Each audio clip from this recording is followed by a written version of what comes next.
আসসালামু আলাইকুম। কি অবস্থা সবার? কেমন আছেন? আজকে আপনাদেরকে দেখাবো হচ্ছে ক্র্যাব ফ্রাই করে, ঠিক আছে? কাঁকড়া ফ্রাই করে দেখাবো। এটা আমার ছেলের খুবই ফেভারিট একটা খাবার আর ওর বাবারও, ঠিক আছে? তো ৫ টা কাঁকড়া আনছিল বাজার থেকে। আমরা সুন্দর করে কাঁকড়াগুলোকে ওয়াশ করে নিয়েছি লেবু দিয়ে, ঠিক আছে? কারণ কাঁকড়ার একটা নিজস্ব একটা একটা স্মেল থাকে, ব্যাড স্মেল। সেটাকে আপনারা লেবু দিয়ে চাইলে সুন্দর করে ওয়াশ করে নেবেন। আচ্ছা, যাই হোক, এখন আমরা কাঁকড়ার প্রস্তুত প্রণালীর জন্য চলে যাচ্ছি। এখানে একে একে করে সব মশলাগুলি দিয়ে দিব। এখানে দিয়েছি আমি ম্যাগি মশলা, সেটার ক্লিপটা আমি নিতে পারি নাই। এখানে লাল মরিচের গুঁড়া, যে যতটুকু ঝাল খান, অবশ্যই এটা একটা সি ফুড, এখানে ঝালটা কম দেওয়াটাই বেটার।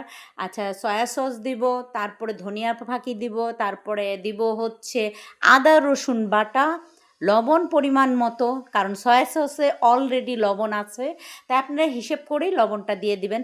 আর দিব হচ্ছে লেবুর রস, ঠিক আছে? কারণ লেবুর রসটা দিলে গাইস এত সুন্দর একটা স্মেল আসে যা বলার বাহিরে। যদিও আমি কাঁকড়া প্রেমী না, কাঁকড়া পছন্দ করি না, আমার ছেলে পছন্দ করে, ঠিক আছে? ওদের বাবা ছেলের কাঁকড়া অনেক অনেক গাইস পছন্দ, ঠিক আছে? তো আপনারা সাথে থাকুন, আপনাদেরকে কাঁকড়াটা ফ্রাই করে দেখাবো। অবশ্য কাঁকড়াটা ভাজছে, মানে আমার হাজব্যান্ড ফ্রাই করছে, আমার হাজব্যান্ড। এখানে কাঁকড়ার প্রস্তুত প্রণালীটা, মানে মশলাটা সুন্দরভাবে মেখে একটা তৈরি করে নিব কাঁকড়ার জন্য, ঠিক আছে? এক এক করে সব কাঁকড়াগুলো একসাথে দিয়ে দিব। এটাকে সুন্দর করে ম্যারিনেট করে রাখবো। ম্যারিনেট করে রাখলে হয় কি গাইস, এটার ভিতরে সব মশলাটা ঢুকে কাঁকড়াটার মানে স্বাদটা আরও বেড়ে যায়। এটা আমি আপনার ৪-৫ ঘন্টার মতো ম্যারিনেট করে ফ্রিজে রেখে দিয়েছি।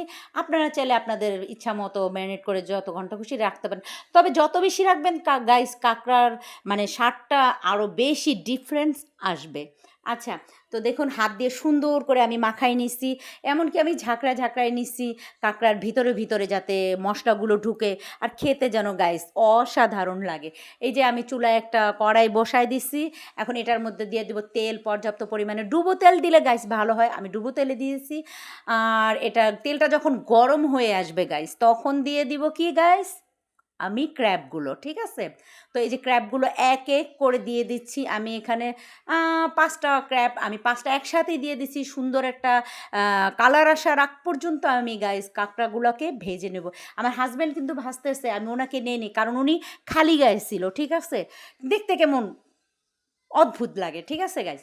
আচ্ছা, যাই হোক, এই যে দেখুন, এই যে আমার ছেলে, তার পাশে ছিল ওর বাবা, ওনার ক্লিপটা আমি নেই ইচ্ছা করে।